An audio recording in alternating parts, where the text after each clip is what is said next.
Convido a igreja a abrir a palavra de Deus no Evangelho de Mateus, por favor. Mateus, capítulo 9, dos versículos 35 para frente.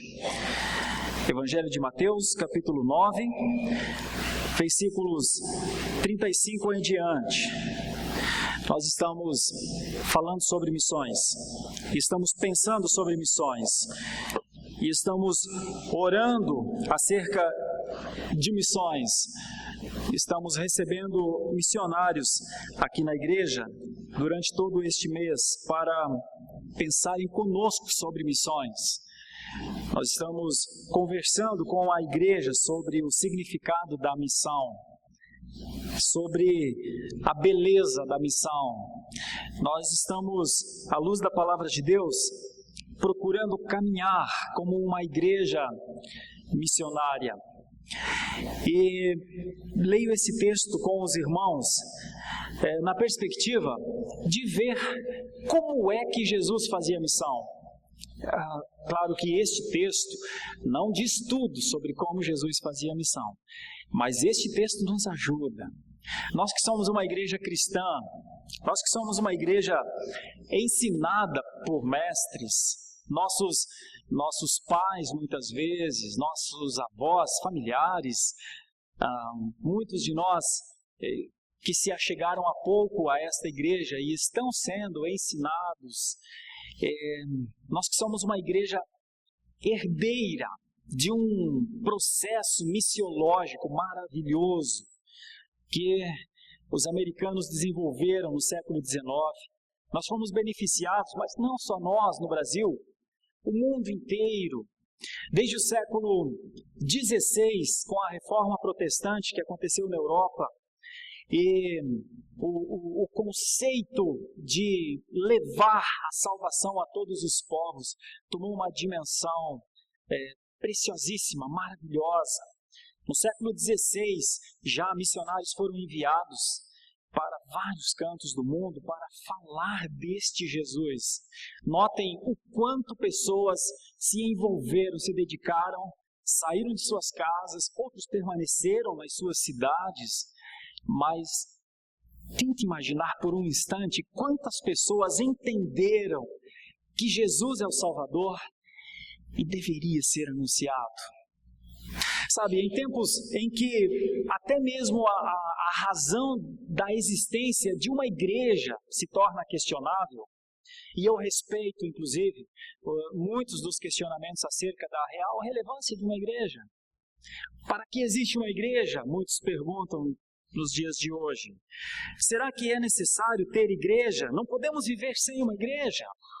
Em dias que as igrejas têm aparecido nos noticiários com pastores fraudulentos, com pastores pregando e um grande número vendo que as intenções das pregações não são verdadeiras.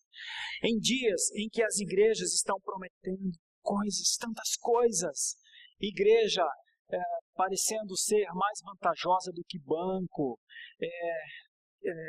levando pessoas a colocarem suas ofertas, seus dízimos, suas, muitas vezes, rendas necessárias de subsistência, prometendo que elas terão mais, ou seja, superando as expectativas mesmo das escolas, das casas financeiras.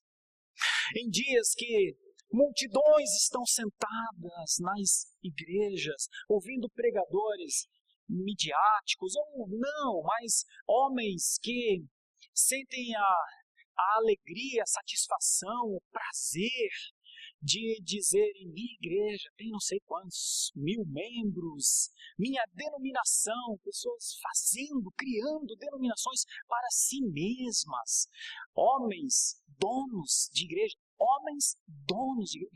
veja isso.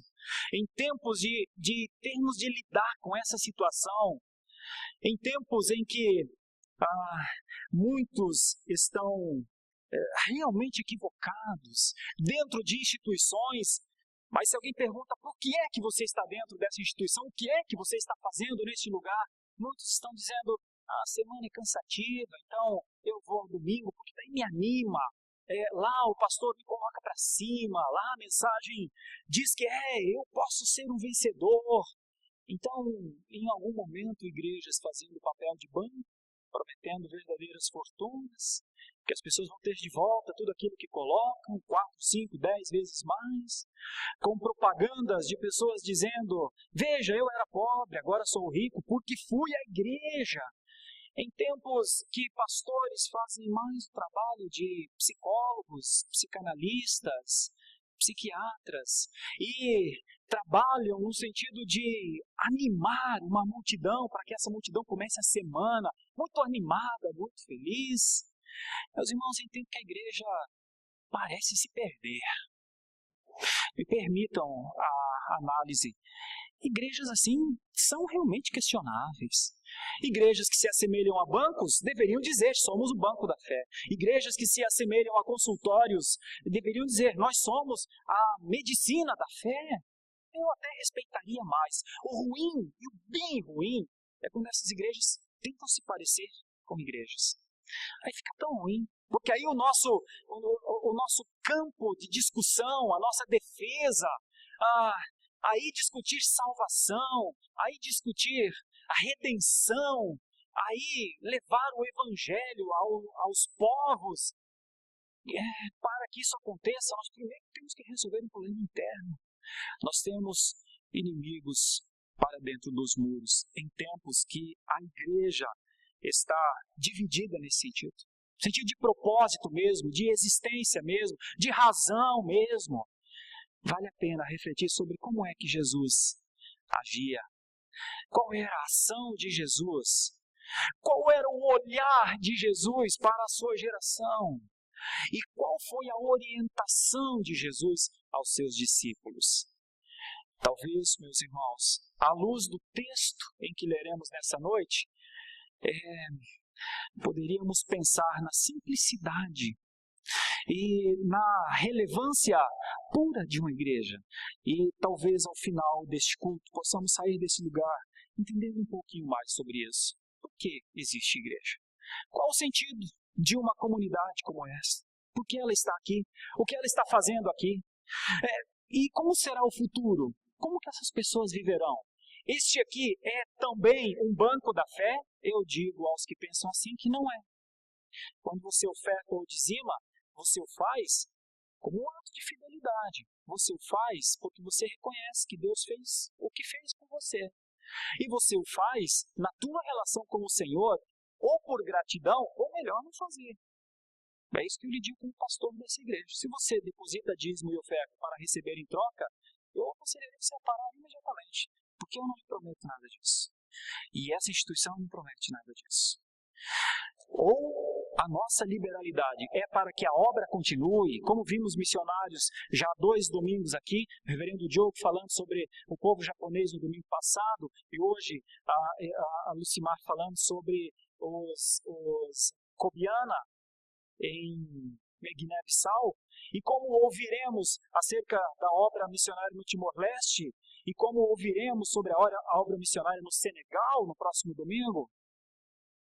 Ou nós fazemos isso realmente com a intenção de que a obra prospere, é melhor não fazer. Se for com objetivos egoístas, pelo amor de Deus, não quero ter parte nesse pecado, não. Essa igreja não pode ter parte nesse pecado. Sabe por quê? Porque as igrejas estão confundindo o povo de Deus. Mas nós não podemos ser confundidos. Se as igrejas prometerem, pelas suas pregações maravilhosas, pelas suas exposições eloquentes, prometerem que você vai ter todas as coisas que deseja, eu tenho que lhe dizer, eu não posso lhe prometer isso. Sabe por quê? Porque eu, ao olhar, um simples olhar, me leva ao entendimento que os homens que mais se comprometeram com Jesus, literalmente, em termos financeiros, foram os que mais perderam. Sabe, a grande maioria dos que mais foram impactados pela palavra de Jesus, a grande maioria precisou lutar no seu tempo para sobreviver. E acreditem, muitos nem sobreviveram, a começar pelos apóstolos. Suas vidas foram abreviadas. Bom, mas quando você sai do tempo dos apóstolos, vem o tempo dos mártires. São os homens que só porque diziam que eram do Senhor Jesus, que tinham entregue suas vidas ao Senhor Jesus, foram perseguidos, foram torturados, foram mortos. Mas não foi um, não. São centenas. E quando tudo parecia caminhar de uma maneira adequada, a igreja se desviou de uma maneira que quando pessoas dentro da igreja diziam: só a Bíblia, eu creio na Bíblia, eu creio na palavra de Jesus, eu creio no que o Espírito Santo fala aos nossos corações, a igreja começou a dizer: não pode crer só na Bíblia, tem que crer também na tradição, e a tradição diz coisas além do que está na Bíblia. As pessoas começaram a dizer: não a tradição, a Bíblia. Sabe o que aconteceu? Aí a igreja perseguia e matava, e matou. Pastor, do que o senhor está falando? Eu estou falando de pelo menos 2 povos, pelo menos 2 grandes grupos. Os huguenotes na França, em que Paris foi banhada de sangue, porque os huguenotes disseram só Jesus, só Jesus. E a igreja dizia: não, Jesus, mas também Jesus e os santos, também Jesus e a tradição. E eles diziam: não, só Jesus. E então, uma mortandade sem fim nas ruas de Paris. Paris foi banhada de sangue. Meus irmãos, mas não foram só os huguenotes. Quantos outros? Os valdenses, homens que no século XI ousaram dizer na Europa medieval: Jesus Cristo é o Salvador. Suas filhas foram perseguidas, assassinadas, mortas. Seus filhos foram trancafiados em prisões e eles mesmos tiveram que fugir para as montanhas ao norte da Itália, deixando muitas vezes seus filhos sem serem sepultados. Você sabe quem fez isso, filho? A igreja. Não foram os exércitos, não, foi a igreja. É ou não é um tempo confuso? É sim, em que a igreja precisa, de vez em quando, se reafirmar. Por que é que nós existimos? Afinal de contas, por que estamos aqui? Afinal de contas, de que povo nós fazemos parte? Afinal de contas, igreja é relevante ou não é? Eu poderia citar muitos outros casos. Às vezes o inimigo está fora dos muros, às vezes o inimigo está dentro dos muros. Esse texto elucida um pouco da beleza do Evangelho vivido por Jesus. E nós, como uma igreja herdeira da Reforma Protestante do século XVI, herdeira dos conceitos mais aprimorados da teologia reformada, precisamos ficar sintonizados com esse entendimento de Jesus. Por isso eu os convido a ler esse texto de Mateus capítulo 9, versículo 35 a 38. Está escrito assim: E percorria Jesus todas as cidades e povoados, ensinando nas sinagogas, pregando o evangelho do reino e curando toda sorte de doenças e enfermidades. Vendo ele as multidões, compadeceu-se delas, porque estavam aflitas e exaustas, como ovelhas que não têm pastor. E então se dirigiu a seus discípulos: A seara, na verdade, é grande, mas os trabalhadores são poucos. Rogai, pois, ao Senhor da seara que mande trabalhadores para a sua seara. Meus irmãos, eu sou um admirador dessas ações de Jesus. O Senhor Jesus Cristo tem muitas coisas nos evangelhos, nos 4 evangelhos, os 3 sinóticos, Mateus, Marcos e Lucas, mas também no evangelho de João, que relatam, que narram a caminhada de Jesus. Particularmente, algumas passagens de Mateus são muito marcantes para mim. E tem razão de ser. Eu fui convertido ao Senhor numa região do sul do Brasil em que a igreja estava muito envolvida com missões. E meu irmão foi alcançado por trabalhos de missões. O pastor Leandro foi alcançado por Cristo num acampamento evangelístico. Eu fui, da mesma forma, alcançado por essa graça no acampamento evangelístico. Por isso, não se admire de Santo Amaro começar a desenvolver um projeto de acampamentos evangelísticos, porque nós acreditamos em algumas coisas que são fundamentais, nós vivemos isso. Nós vimos nossos irmãos e irmãs alcançados em meio à missão. Homens, depois que o Evangelho chegou à nossa casa, fizeram um discipulado conosco, nos acompanharam, nos explicaram nos detalhes o que era a fé, nos explicaram que a nossa vida estava sendo mudada, transformada para um propósito, nos mostraram que o cristianismo tem um propósito, nos ensinaram desde cedo que o cristianismo não é o hábito de ir à igreja, nos ensinaram coisas que são muito valiosas e eu quero render honra a esses homens. Quando nós chegamos ao seminário, professores disseram, professores nos ajudaram.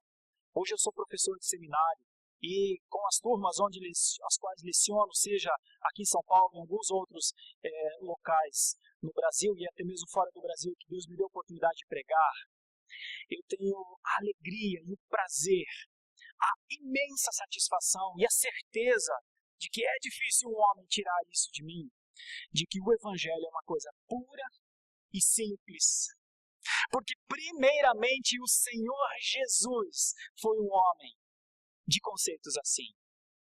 Então, quanto mais a igreja se perde no seu sentido, mais a palavra nos leva de volta ao sentido original. Aqui está o sentido original de ser igreja, querido irmão, querida irmã. Aqui está o sentido original de ser cristão. Pessoas dizem, eu sou cristão. Bom, mas se nós somos cristãos, o primeiro cântico dizia, há trabalho certo para ti, cristão, que demanda toda a tua devoção. Ora, cristão é sinônimo de trabalho. Cristão é sinônimo de mangas arregaçadas. Cristão é sinônimo de liberalidade. Cristão é sinônimo de ocupação do tempo com as coisas do Senhor. Cristão é sinônimo de buscar primeiro o reino do céu e a sua justiça. Isso é ser cristão. Isso é ser cristão. Cristão é se alegrar nos seus ensinos, ouvir da palavra de Deus e aquilo se parecer com um alimento.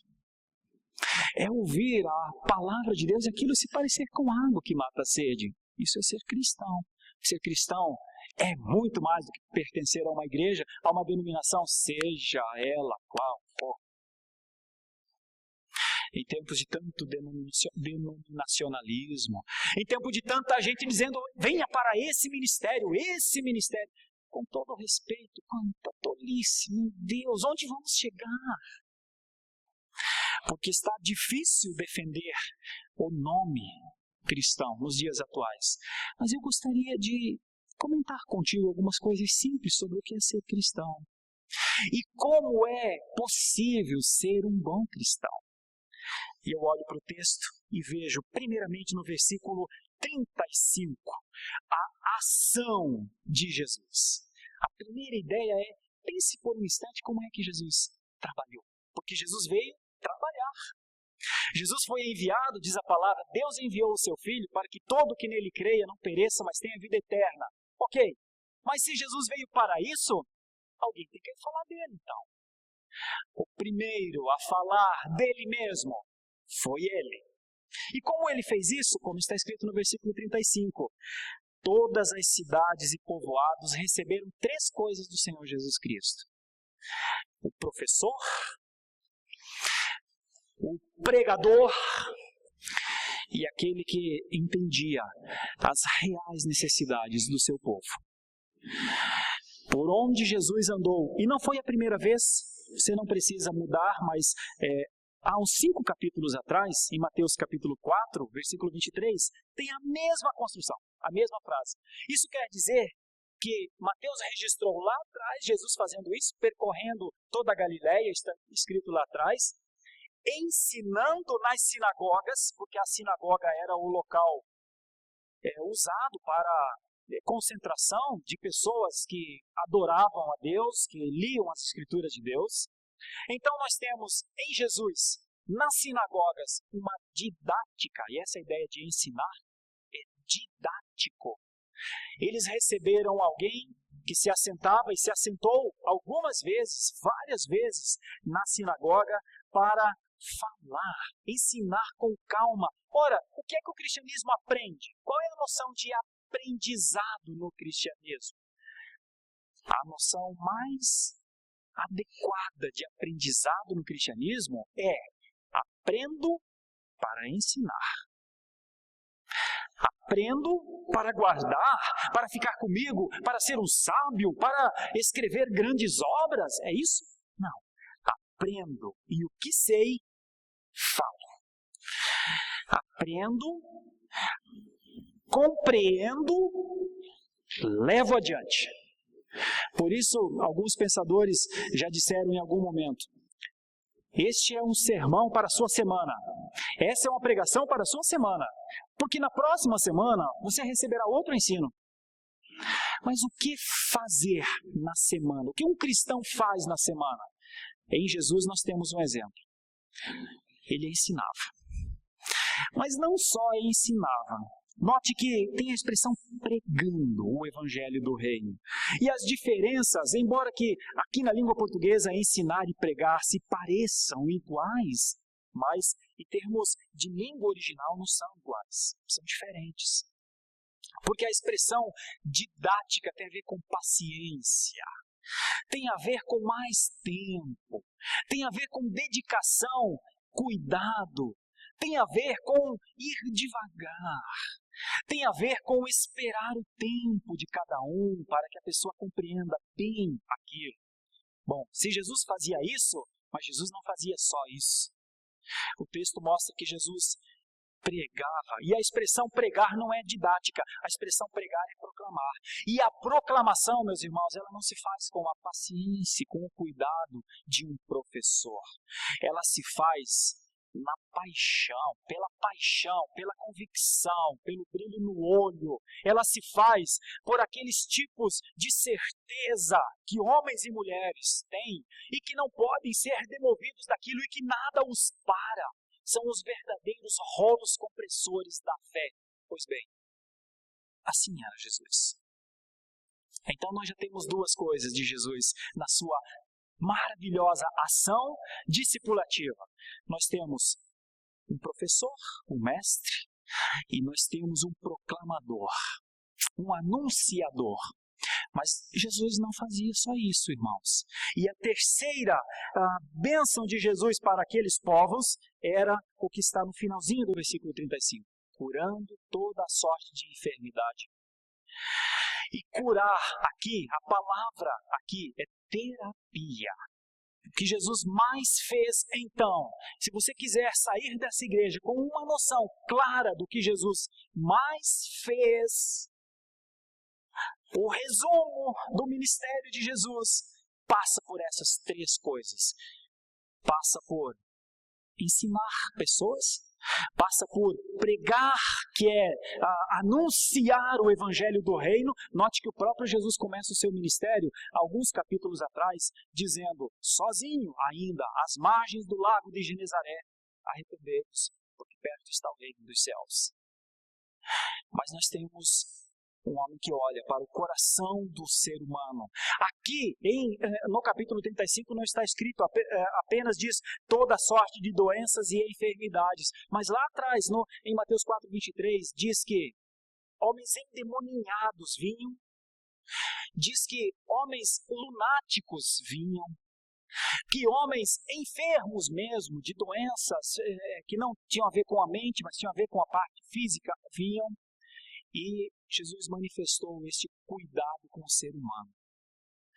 Meus irmãos, vamos aplicar isso rapidamente. Jeito simples de ser cristão é alguém que conhece o mínimo suficiente para ensinar alguém. Antes disso, é muito difícil ser cristão, meu irmão. É muito difícil exercitar o cristianismo, meu irmão. Antes disso, é muito difícil viver o cristianismo para o outro, meu irmão. Antes de conhecer alguma coisa, pelo menos básica, é difícil. Mas veja, tudo aquilo que o Senhor Jesus ensinou é tão disponível, é tão aberto, tão acessível. Jesus ensinava, Jesus defendia o seu Pai, muitas vezes, inclusive, foi perseguido por causa disso. Aliás, quando Jesus foi perseguido na perspectiva de morte, o grande momento foi quando ele disse: eu e o Pai somos um. Não conhecem a Deus? Olhem para mim, eu sou filho dele. E então diz a palavra que a partir daí os fariseus procuravam oportunidade para matá-lo. E Jesus olhava para o ser humano com um jeito, com uma possibilidade, com um olhar que tinha a ver com a sua necessidade. Meus irmãos, o cristianismo precisa olhar para o seu mestre e viver na simplicidade do seu mestre. Por isso o cristianismo não pode ser egocêntrico. É lamentável quando pastores são egocêntricos, quando líderes são egocêntricos. É lamentável, isso confunde a igreja.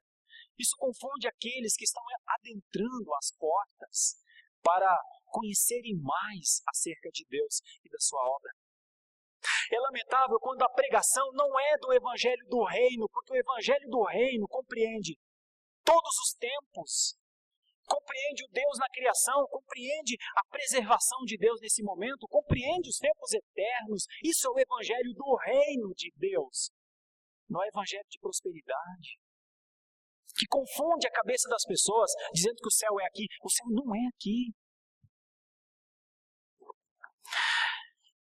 Por isso, quando nós olhamos para a maneira simples de Jesus trabalhar, nós vemos ele fazendo essas coisas. É um homem que entende que as pessoas precisam saber mais de Deus. E as pessoas precisam conhecer mais do reino de Deus. Mas que as pessoas fragilizadas na sua natureza degenerativa, sob os efeitos noéticos do pecado, sob as consequências da queda, do pecado original, a compreensão de que as pessoas são imperfeitas, a compreensão de que as pessoas estão em necessidade, é que o Senhor Jesus olha para eles e, numa clara menção do poder da obra redentiva, cura essas pessoas. A igreja não pode se ensimesmar. A igreja precisa ensinar este mundo. A igreja precisa ter a paixão necessária pela glória de Deus para falar com autoridade a este mundo. A igreja precisa olhar para o ser humano, na sua debilidade, estender a mão e falar: o que eu posso fazer por você? O que eu posso fazer por você? No que é que eu posso te ajudar? Então nós temos a ação de Jesus e a implicação para a igreja dos tempos atuais. Mas nós temos uma outra ideia no texto, além da ação de Jesus. E eu estou falando sobre perspectivas reais de uma igreja contemplar a vida e a obra de Jesus nos dias atuais. E a outra coisa que me chama a atenção é o versículo 36. Vendo ele as multidões, compadeceu-se delas, porque estavam aflitas e exaustas, como ovelhas que não têm pastor. Quando eu olho para esse texto, a primeira ideia que me passa é a forma como Jesus olhou. Então, se nós temos uma ação de Jesus no versículo 35, o versículo 36 mostra a percepção de Jesus. Como é que Jesus via o mundo do seu tempo? Como é que ele percebia o que se passava na vida das pessoas? E o versículo 36 diz que, ao olhar para as multidões, o que dá uma ideia que ele estava diante de uma infinidade de povos, ele compadeceu-se delas. Eu queria trazer essa ideia. Meu irmão, essa era a percepção de Jesus. Ao olhar para as multidões, ele não se admirou delas, ele não valorizou os seus desenvolvimentos tecnológicos, ele não se alegrou na forma como elas estavam vivendo. Ao olhar para o seu tempo, doeu no seu coração. O sentido mais profundo da palavra compadeceu-se é a palavra, é como se levasse uma pancada no estômago. Quando Jesus olha para aquelas multidões, dói dentro de si. E é daí que vem a expressão compaixão. É daí que vem a expressão dor no estômago. É daí que vem a expressão doeu a entranha. É daí que vem a expressão, não conseguiu ficar bem.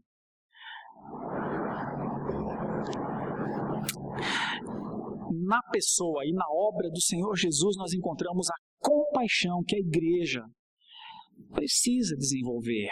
Meus irmãos, nós jamais seremos participantes da obra missionária sem a concepção de como é que o mundo está. A concepção mais adequada de como o mundo está deve gerar em nós dor, deve gerar em nós a angústia de ver povos inteiros se perdendo. Hoje pela manhã, vou reproduzir uma pequena frase da missionária Lucimar, que mora na cidade de Bissau, capital da Guiné-Bissau. Ela disse assim: enquanto nós estamos lutando para plantar uma igreja, enquanto nós estamos sofrendo para iniciar uma igreja, enquanto nós estamos evangelizando aqui, 2 lá, enquanto eles estão trabalhando com o povo cobiana, e ela citou inclusive o nome de um convertido, ela disse para nós, para nossa dor, para nossa angústia, que os islâmicos ganham uma aldeia inteira. Eles vão até seus chefes, dominam seus chefes. E então, enquanto eles estão lá sofrendo para pregar o evangelho, igrejas inteiras, de uma hora para outra, se tornam adoradoras de Maomé. E então, quando eles vão pregar o evangelho, eles dizem: não, nós já temos um compromisso. Irmão, isso deve gerar em nós a mesma insatisfação de quando ouvimos que os huguenotes foram assassinados cruelmente na França, de quando os valdenses foram perseguidos no norte da Itália, de quando os cristãos, ainda nesses tempos atuais, ainda nos tempos da Cortina de Ferro, foram assassinados na União Soviética. Meus irmãos, é a percepção. Se eu fechar meus olhos e falar assim, não tenho nada a ver com isso, não tenho, mas também tenho que admitir, também não sou cristão. Mas eu sou presbiteriano, tudo bem, mas não sou cristão. Mas eu sou batista, tudo bem, mas não sou cristão. Mas eu sou católico, tudo bem, mas você não é cristão. Eu não quero ser cristão, tudo bem, tudo bem. Mas se é, então temos que ser. Se não quisermos ser, tudo bem. Não pense que Deus esteja atrás, pedindo, pelo amor de Deus, seja um cristão. Não pense nisso, porque isso também é um equívoco de percepção. Não. Mas a percepção de Jesus foi: as ovelhas estão assim. As 2 expressões, aflitas e exaustas. A ideia de aflitas é uma ideia de andando em círculo, perdidas. Para que eu existo? O que eu estou fazendo aqui? E a ideia de exaustas é prostração. Foi assim que Jesus olhou para o seu tempo. Como é que nós, como igreja, olhamos para o nosso tempo? Como é que está o nosso tempo, meus irmãos? Eu lhe digo em uma palavra só: tempos de aflição e exaustão. Agora, por que as pessoas estão tão aflitas? Também não é difícil de chegar à conclusão. Olhe para as suas vidas. Olhe para o que elas estão fazendo. Olhe para o que se tornou a meta da vida delas. A meta da vida delas se tornou o quê? Atrás do que esse mundo corre? Atrás do que esse mundo vive? Pelo que esse mundo luta? Qual é o objetivo hoje de uma profissão? Qual é o objetivo do ser humano nos tempos atuais?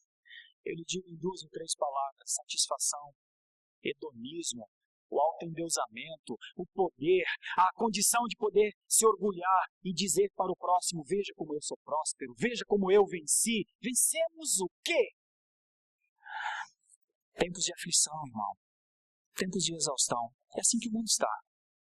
E na sua exaustão, e na sua aflição, e na sua sede, e na sua fome, nós cantamos aqui: todo o que tem sede, e os que fracos são, venham à fonte.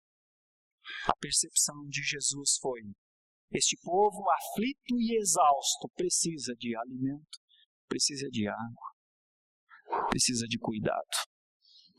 Olhe para o texto e você descobrirá como é fácil ser parte, fazer parte de um cristianismo puro e simples. Primeiro nós olhamos como o nosso mestre agiu. Ensinou, pregou e cuidou de pessoas. É muito difícil fazer isso, irmãos? Creio que não. Para uma igreja genuinamente reformada, realmente creio que não. Louvo a Deus, inclusive, por todo o ensino aprendido, por toda a condição que a igreja tem de ser protestante nos dias atuais e por toda a condição que a igreja tem de estender a mão. Porque a grande maioria dos nossos irmãos e irmãs são prósperos no Senhor Jesus Cristo, porque o Senhor lhes deu condições acima das suas necessidades. Louvado seja Deus. Então, quando não ofertamos para missões, não é porque não temos condição. Quando não ofertamos é porque não queremos. Então, quando não pregamos, não é porque não sabemos pregar, é porque não queremos. E então, quando não dedicamos tempo para ensinar, não é porque não sabemos ensinar. É porque não queremos dar aquela noite para fazer isso para alguém. Você entende, meu irmão? Como é fácil ser igreja à luz dos ensinos de Jesus, mas tem que passar pela percepção que ele tinha. Se eu achar que está tudo bem no mundo, se eu achar que está tudo certo no mundo, se eu achar que os problemas do nosso país estão concentrados na política, nos mecanismos econômicos apenas, mas que vai passar, vai ficar tudo bem, se eu não estiver preocupado com os meus filhos, se eu não estiver preocupado com a minha família, tudo bem, tudo bem. Mas lá no final o problema é com a minha percepção. A percepção de Jesus foi: mundo aflito, mundo exausto, como ovelha sem um pastor. E a ideia da ovelha sem pastor aqui é a ideia de um animalzinho despreparado para os momentos mais difíceis, e por conta disso, quando os momentos difíceis chegam, eles caem um a um. Foi assim que o Senhor Jesus Cristo viu a igreja. Irmão, qual é a nossa percepção de mundo? Qual é a cosmovisão que nos norteia? Qual é a nossa Weltanschauung, como diziam os alemães? Qual é a nossa visão de mundo nos dias atuais? É a visão cristã. Porque se for a visão cristã, meus irmãos, se nós somos herdeiros da visão cristã, se nós olhamos pelos olhos de Jesus, então nós estamos olhando um mundo aflito e exausto. Duas coisas em Jesus: a sua ação motivada por sua percepção. E aí vem a terceira ideia, eu compartilho com você. Veja, versículo 37 e 38. Então se dirigiu a seus discípulos: a seara, na verdade, é grande, mas os trabalhadores são poucos. Rogai, pois, ao Senhor da seara que mande trabalhadores para a sua seara. Quando Jesus se dirige aos seus discípulos, Jesus está anunciando o evangelho do reino, pregando nas cidades, curando as pessoas, dizendo: o evangelho chegou, a boa nova chegou. Mas ele olha para os seus discípulos e é aquele grupo que está ali. E ele olha para a seara, que é a ideia, a figura de uma plantação, de uma ceifa bem grande, e ele diz para eles: aqueles que trabalham mesmo não são muitos. Aqueles que dedicam-se a estes conceitos não são muitos, são poucos. E agora? E aí vem a orientação de Jesus: rogai, pois, ao Pai para que mande mais gente. Rogar é muito simples de entender, é suplicar, é clamar, é orar ao Senhor. Por isso nossos missionários dizem: orem por nós, orem por missões, orem para que Deus levante mais gente. A obra é difícil. Nossa irmã em angústia falou aqui nessa manhã: somos poucos, não temos recursos. Mostrou para nós como está o trabalho na Guiné-Bissau. Alguns que estavam pela manhã talvez lembrem das fotos que estavam lá, dos slides que ela apresentou. E ela nos mostrou coisas que devem nos levar a entender o quanto são poucos mesmo os anunciadores do Evangelho. Ela nos mostrou como são as casas, a dificuldade na alimentação, que boa parte da população de Guiné-Bissau toma uma refeição por dia. Ela mostrou aqui foto de como são os banheiros. Ela mostrou foto que não tem luz. E depois, numa conversa particular, ela me disse que a capital Bissau não tem luz. Que quando um avião chega no aeroporto, eles ligam os geradores para que possa ter as condições de trabalho. Quando o avião vai embora, eles desligam de novo para economizar energia. Sabe, meu irmão, E você ouvirá ainda muito sobre isso ao longo deste mês, de pessoas que estão lá no dia a dia. Sabe, pessoas que estão sendo confrontadas com divindades se levantando, com cultos a deuses, com um animismo que é a criação do seu Deus particular em todos os lugares. Imagine como dorme um missionário desse à noite, muitas vezes imaginando, mais um dia eu estive aqui, mais uma vez eu preguei o Evangelho e mais uma vez ninguém se voltou ao Cristo que eu amo, que eu adoro, que é o meu Senhor, que é o meu Salvador. O cristianismo puro e simples passa por uma ação objetiva. O cristianismo não é a emoção, o cristianismo não é a alegria, o cristianismo não é só a vitória, o cristianismo é a ação. O cristianismo é o que é que eu posso fazer, vou fazer, mas também não motivado por um ato de emoção para amanhã ou depois se esquecer, mas o que é que eu posso fazer? Eu posso ir até o fim fazendo. Essa é a ação cristã. O cristianismo tem condição, a partir do seu mestre, de olhar e de ler a cultura, fazer uma exegese da cultura. E se o cristianismo quiser fazer uma exegese da cultura, verá que há povos se perdendo e verá que há nações se perdendo, sendo enganadas, sendo iludidas. E não precisa olhar para muito longe, não. Não precisa levantar os olhos para muito longe, não. O cristianismo puro e simples precisa de trabalhadores, meus irmãos. E é particularmente interessante para mim a expressão que mande. Que mande, porque o texto diz, rogai, pois, ao Senhor da seara, que mande trabalhadores para a sua seara. A expressão grega para mande trabalhadores é uma expressão mais ou menos assim. É como se Deus ligasse alguém que está desligado e essa pessoa ficasse conectada agora com uma nova força, uma nova condição, e ela fosse lançada para a obra missionária. É a expressão, é quase como um start, assim. Quando eu era menino, lá no sul nós chamamos bodoque, mas para cima chama-se funda, eu acho. É aquela pedrinha da funda, o estilingue, que você solta. E então onde essa pedrinha chegar, ela marca o lugar que ela chegou. Essa é a ideia do lançar aqui. Porque o maior interessado em missões é Deus. Deus em missão, o Filho em missão, o Espírito Santo em missão.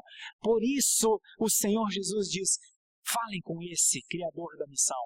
Quem sabe ele starta, quem sabe ele lance. Quem sabe ele crie formas para que pessoas digam, chega de viver para os meus prazeres, chega de viver para a minha satisfação, chega de viver para o meu gosto pessoal, chega de me colocar no centro, chega de me auto-orgulhar, chega de me colocar para ser adorado e venerado pelas pessoas, chega de eu estar no centro. Senhor, o Senhor quer me lançar? Para onde o Senhor quer me lançar?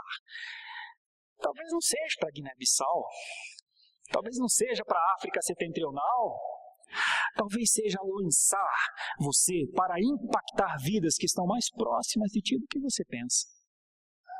Porque a missão tem a mesma importância aqui, ali e lá. Não é a de lá que é mais importante, todas são importantes, mas ninguém fará a missão sem ser lançado por Deus primeiro. Agora, deixa eu incomodar seu coração, para você que talvez não se sente um lançado por Deus para a missão. Será que não valeria a pena perguntar por que Deus não lhe quer? Será que não valeria a pena perguntar por que eu não sou lançado, Senhor? Por que eu não marco as vidas, Senhor? Por que eu não sou usado por Ti, Senhor? Será que não valeria a pena? Eu acho que vale. Nesse tempo de missões, talvez tenhamos de orar por nós. Vamos rogar ao Senhor da seara que mande trabalhadores, ou seja, que lancem trabalhadores para a seara. Mas quando eu e você rogamos, nós incluímos a nós também? Ou nós queremos que os outros façam missões? Esse que é o ponto chave da sua oração. Eu quero concluir essa meditação retomando os passos principais de Jesus em Mateus capítulo 9, versículo 35 a 38. Primeiramente, essa é a ação de Jesus. Mas Jesus percorria, diz a palavra. Então Jesus estava em movimento. O versículo 36, nós temos uma percepção de Jesus. E a percepção de Jesus, em outras passagens também, é aquela percepção da multiplicação dos pães e dos peixes, quando Jesus olhou para as pessoas e viu que elas estavam com fome. A percepção de Jesus o levou à consideração, elas precisam de alimento. E depois a orientação de Jesus foi, mande trabalhadores, só que em outro evangelho, no de Lucas, Jesus disse, eu tenho uma receita para alguém que quiser me seguir. Tome sua cruz, negue-se a si mesmo e venha após mim. Ah, meus irmãos, não haverá missão se antes não tiver uma autonegação. Não haverá verdadeiramente missão cristã enquanto nós estivermos no centro, sentados no nosso trono, querendo que os outros façam. O cristianismo não é um conceito para que os outros façam. O cristianismo começa em mim. Sou eu que sou um cristão. Não é que eu queira que os outros sejam cristãos. Primeiro, eu sou um cristão. Eu louvo ao Senhor, engrandeço ao Senhor mesmo, glorifico ao Senhor, porque ao longo dessa caminhada, desde o ano de 1996, quando eu fui alcançado pela graça, homens estiveram pegando no meu pé mesmo. E chegou um dia que eu gostei que eles pegassem no meu pé. E eu entendi, vou ser um evangelista. Vou ser um anunciador do evangelho. Vou fazer isso. Vou dedicar minha vida a isso. Se sou pastor de uma igreja, foi porque nos tempos Deus conduziu dessa forma. Mas eu não sou um evangelista porque sou um pastor. Eu sou evangelista porque fui ganho pelo evangelho da graça. Eu sou um evangelista porque creio no evangelho. Eu sou um evangelista porque creio na salvação que o evangelho proporciona. E eu não precisava ser pastor para isso. Por isso você pode ser um evangelista. Basta olhar para como foi a ação de Jesus e perguntar, Senhor, eu posso agir como o Senhor? Basta olhar para a percepção de Jesus e falar, Senhor, o Senhor pode me dar os seus olhos para eu olhar essa cultura? Basta entender que ao chamar, que ao rogar, que ao pedir ao Pai que mande trabalhadores, talvez Ele inclua nós nisso. E então, meus irmãos, enquanto as igrejas estiverem se digladiando, enquanto as igrejas estiverem dando mau testemunho, enquanto os pastores estiverem enriquecendo à custa da simplicidade, primeiro, intelectual do povo, e depois, à custa da cobiça deste mesmo povo, enquanto esses homens continuarem e fizerem muito mais mal à igreja do que estão fazendo, porque esses homens são inimigos da cruz de Cristo, esses donos de igreja, a maioria deles são estelionatários, são homens que infelizmente as leis desse país ainda não os alcançaram, mas deveria, por lei, o Ministério Público colocá-los atrás das grades e deixá-los lá. Porque eu não sei se tem crime mais hediondo do que o que lida com a fé para levar as pessoas na sua simplicidade a disporem das suas condições de vida para que esses donos de igrejas se tornem imperadores de igrejas. É lamentável. E se eu falasse mais, acho que até seria pior. É que é angustiante, é enojante o estado atual da igreja evangélica brasileira. Então eu ouso dizer que desse grupo de evangélicos eu não faço parte. E essa igreja não deve fazer parte. Ou nós conseguimos viver o evangelho puro e simples como protestantes, ou ainda não entendemos o que é o evangelho de Jesus para os dias atuais. Enquanto a igreja continuar fazendo todas essas coisas, um povo pode se levantar numa prática simples e honrar ao seu Senhor. E glorificar ao seu Senhor. Atitudes simples, mas atitudes constantes, que vão até o fim. Aqui nós temos o exemplo mais claro de como deveríamos ser. Se seremos, eu não sei. Deus é Deus de graça. Mas que temos a condição de ser, temos. 3 coisas. A ação de Jesus, a percepção de Jesus e a orientação de Jesus. Se você quiser conhecer mais sobre uma igreja que prega o evangelho puro e simples, que ama a Jesus e o considera como seu Senhor, olhe para Mateus 9, 35 a 38. Que o Senhor nos abençoe com a sua graça, em nome de Jesus. Vamos orar. Sabe, Deus, uma das coisas que eu não quero e não gostaria de maneira alguma que a minha igreja fosse, que a nossa igreja fosse, quando eu falo minha igreja, essa igreja que eu faço parte. Não essa igreja que eu lidero, que eu mando, que eu... Não. A igreja que como pastor o Senhor me chamou para ser servo dela. É minha, porque é benefício para mim, como ser humano. Uma das coisas que eu não gostaria seria de estar enganado, iludido, e também não gostaria que a própria igreja vivesse em ilusão. Senhor, ao olhar para as Tuas Escrituras, realmente nós percebemos o que cantamos no início, há trabalho certo.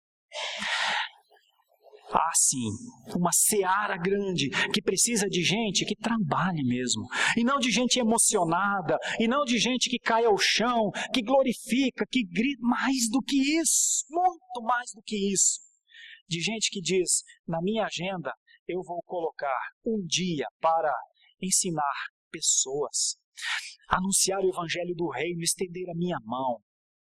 Eu vou olhar para este mundo e no caos em que ele se encontra, eu vou levar uma palavra temperada, eu posso ser sal, eu posso ser luz. Nós cantamos aqui, luz do mundo, vieste à terra, para que eu pudesse te ver. Olha, se o Senhor é luz, ilumina os nossos olhos, então, para que possamos ler como está esse mundo e não sermos enganados. E não vivermos alheios, somos deste mundo, vivemos aqui. Senhor, se o Senhor ensinou os seus discípulos a pedir que o Pai lançasse mais trabalhadores, Senhor, nós queremos orar assim também, e eu quero interceder aqui por todos aqueles que talvez sintam nos seus corações a vontade de fazer missão, de fazer mais missão do que estão fazendo. Senhor, consolida isso. Senhor, levanta as condições. Talvez nós tenhamos condição de ser, Senhor, uma igreja celeiro, uma igreja que envia missionários para outros lugares. Ah, mas pastor, eu já sou casado, eu já tenho o meu trabalho, como que eu vou deixar isso? Senhor, se o Senhor lançar, onde o Senhor plantar, onde o Senhor colocar, eu sei que é o Senhor que vai dar o sustento necessário. Agora, se não for para ser lançado para outros lugares, Senhor, dá-nos significado onde nós estamos então. Mas lança-nos, Senhor, nós rogamos, lance trabalhadores. E se o Senhor quiser nos incluir neste privilégio de sermos cooperadores com o Evangelho, mostra-nos. Eu louvo o Teu nome, Senhor, porque um dia o Senhor me chamou para essa obra, e o Senhor tem chamado pessoas dessa igreja para essa obra, e o Senhor tem levantado pessoas para contribuir, e o Senhor tem levantado pessoas para orar, e o Senhor tem levantado pessoas para olharem para este mundo com um olhar que até então não usavam. Senhor, o que o Senhor está fazendo é motivo de grande alegria para nós. Louvado seja o Teu nome, porque o Senhor é Deus de missão. A Tua palavra nos mostra. Ajuda-nos, orienta-nos, impulsiona-nos, anima-nos a, se preciso, até mesmo sofrer, porque nós também já cantamos isso aqui. O Evangelho não é um conto de fadas, mas só sob a ótica adequada, a percepção adequada, os usos das nossas faculdades mentais adequados, percebemos que temos condição de resistir. Até as investidas de Satanás que tentam paralisar, obviamente temos condição, porque o Senhor nos disse que somos mais do que vencedores. E se somos pela Tua palavra, alguém poderia impedir um povo de andar com a palavra na sua língua, com o ensino na sua mente e com a mão estendida a quem precisa? Não. Porventura alguém poderia cegar os olhos daqueles a quem Deus libertou? A quem Deus abriu os olhos? Porventura alguém poderia impedir o lançar de mais obreiros para a obra? Ninguém pode. Senhor, eu te louvo por isso, porque o Senhor é Deus de impossível.